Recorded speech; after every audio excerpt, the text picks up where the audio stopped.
SC వర్గీకరణపై Rajiv Ranjan Mishra commission ఇచ్చిన నివేదికకు శాసనసభ ఆమోదం తెలిపింది. తీర్మానాన్ని జాతీయ ఎస్సీ కమిషన్కు పంపాలని నిర్ణయించింది. ఉమ్మడి ఆంధ్రప్రదేశ్లో ఎస్సీలో ఉన్న వేడ, బుడగ జంగాలను ఎస్సీలో చేర్చాలని మరో తీర్మానాన్ని శాసనసభ ఆమోదించింది. ఈ తీర్మానాన్ని కేంద్రానికి పంపనున్నట్లు ముఖ్యమంత్రి చంద్రబాబు తెలిపారు. గతంలో ఇచ్చిన మాట ప్రకారమే జిల్లాల వారీగా ఎస్సీ వర్గీకరణ చేస్తామని సీఎం స్పష్టం చేశారు.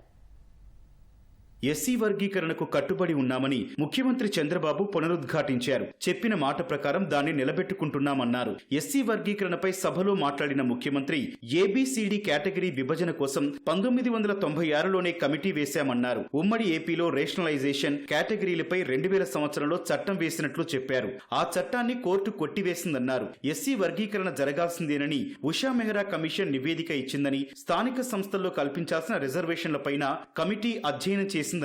ఎస్సీ వర్గీకరణ సాకారం కావడంలో తన ప్రయాణం సుదీర్ఘంగా సాగిందని గుర్తు చేసుకున్న సీఎం మొదట కమిటీ వేసినప్పటి నుంచి సుప్రీంకోర్టు తీర్పు వచ్చే వరకు ఉండటం తన అదృష్టమన్నారు. బుడగ జంగం కులాన్ని ఎస్సీలో చేర్చాలంటూ అసెంబ్లీలో తీర్మానం చేసి కేంద్రానికి పంపితే సమస్య పరిష్కారం అవుతుందని గతంలోనే చెప్పానన్నారు. రాజీవ్ రంజన్ మిశ్రా కమిషన్ నివేదిక ప్రకారం జిల్లాల వారీగా కేటగిరీ విభజన చేయాల్సి ఉందన్న ముఖ్యమంత్రి జనగణన తర్వాత దీన్ని చేసేందుకు సిద్ధంగా ఉన్నట్లు వివరించారు.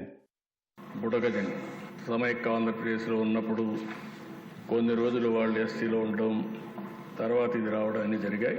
ఒక తీర్మానం చేసి కేంద్రానికి పంపించి కేంద్రం ఆమోదిస్తే మళ్ళీ మనం ఎస్సీల్లో ఏ గ్రూప్లో చేర్చడానికి అవకాశం ఉంది. అది చేర్చడానికి అన్ని విధాలా ఢిల్లీ అంతా కూడా ఎక్కువగా విశాఖపట్నం, విజయనగరం ఆ ప్రాంతాల్లో ఎక్కువగా ఉన్నారు. కమిషన్ ఇచ్చిన రిపోర్టు ఈ 26 జిల్లాల్లో ఇది చేయాలంటే జనాభా లెక్కలు సరిగా లేవు, కాబట్టి నేను రికమెండ్ చేయలేకపోతున్నాను.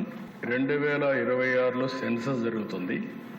ఆ సెన్సస్లో వచ్చిన డేటా ఆధారంగా మీరు జిల్లా వారీగా కేటగరైజేషన్ చేసుకునే అవకాశం ఉందని చాలా స్పష్టంగా చెప్పారు. ఎన్నికల్లో కూడా మనం చెప్పింది జిల్లా వారీగా కేటగరైజేషన్ తీసుకొస్తామని చాలా స్పష్టంగా హామీ ఇచ్చాం. మళ్ళీ హామీ ఇస్తున్నా. ఈరోజు డిలే అవుతుందనే ఉద్దేశంతో ఈ కార్యక్రమాన్ని చేస్తూనే మళ్ళీ సెన్సస్ రిపోర్ట్ వచ్చిన తర్వాత జిల్లా వారీగా కేటగరైజేషన్ చేయడానికి ఈ ప్రభుత్వం కట్టుబడిందని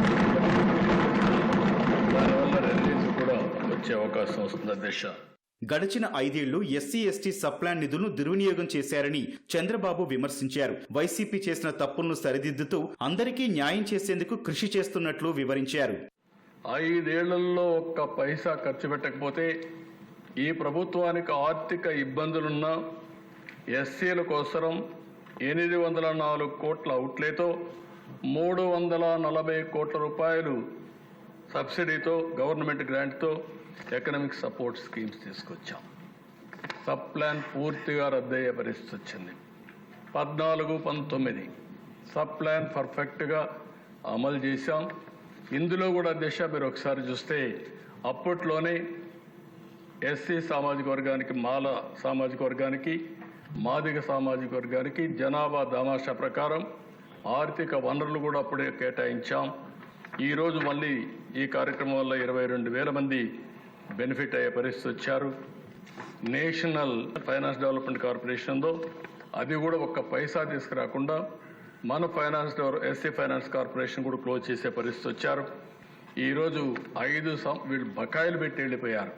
ఆ డబ్బులు కట్టకపోతే డబ్బులు ఇవ్వమంటే 5 సంవత్సరాల్లో పాత బకాయిలు చెల్లిస్తామని అగ్రిమెంట్ ఇచ్చి ఎంఓ ఇచ్చి ఒక ఎంఓ వాళ్ళ డబ్బులు కూడా కట్టి మళ్ళీ డబ్బులు రెగ్యులరైజ్ చేశాం.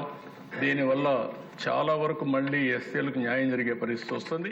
ముఖ్యమంత్రి చంద్రబాబు సైబరాబాద్ సృష్టికర్త మాత్రమే కాదని ఎస్సీ వర్గీకరణ రూపకర్త అని ఉప ముఖ్యమంత్రి పవన్ కళ్యాణ్ కొనియాడారు. రాజీవ్ రంజన్ మిశ్రా నివేదికకు జనసేన సంపూర్ణ మద్దతు తెలియజేస్తోందని అన్నారు. చంద్రబాబు ఆధ్వర్యంలో కూటమి ప్రభుత్వం తీసుకొస్తున్న వర్గీకరణను సమర్థిస్తున్నట్లు తెలిపారు. వర్గీకరణకు సంబంధించి దీనికి మనస్ఫూర్తిగా ఈ స్థాయి దాకా వచ్చింది అంటే ఒకళ్ళు మందకృష్ణ మాదిక్ గారు అయితే దాన్ని ముందుకు తీసుకెళ్లిన వ్యక్తి శ్రీ నారా చంద్రబాబు నాయుడు గారు.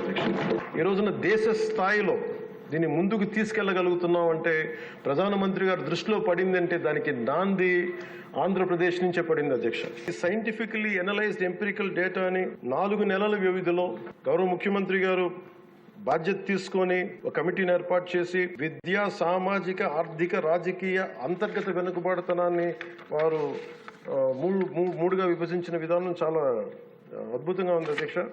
ఇది అందరికీ మేలు చేస్తూనే కోరుకుంటున్నాను. మందకృష్ణ గారు వర్గీకరణ ఉద్యమానికి ఆద్యుడు. నారా చంద్రబాబు గారు సైబరాబాద్ సృష్టికర్తే కాదు, వర్గీకరణ రూపకర్త కూడా. మోదీ గారు నయా భారత్ నిర్మాతే కాదు, వర్గీకరణ ఫలప్రదాత కూడా. అందుకని మనస్ఫూర్తిగా ఈ వర్గీకరణ బిల్లుని ముందుకు తీసుకెళ్లి దీనిని ఆంధ్రప్రదేశ్ అసెంబ్లీలో ఈరోజు ప్రవేశపెట్టినందుకు మనస్ఫూర్తిగా ముఖ్యమంత్రి గారికి ధన్యవాదాలు తెలుపుకుంటూ, సీఎం ప్రసంగం తర్వాత స్పీకర్ అయ్యన్న పాత్రుడు శాసనసభను నిరవధిక వాయిదా వేశారు.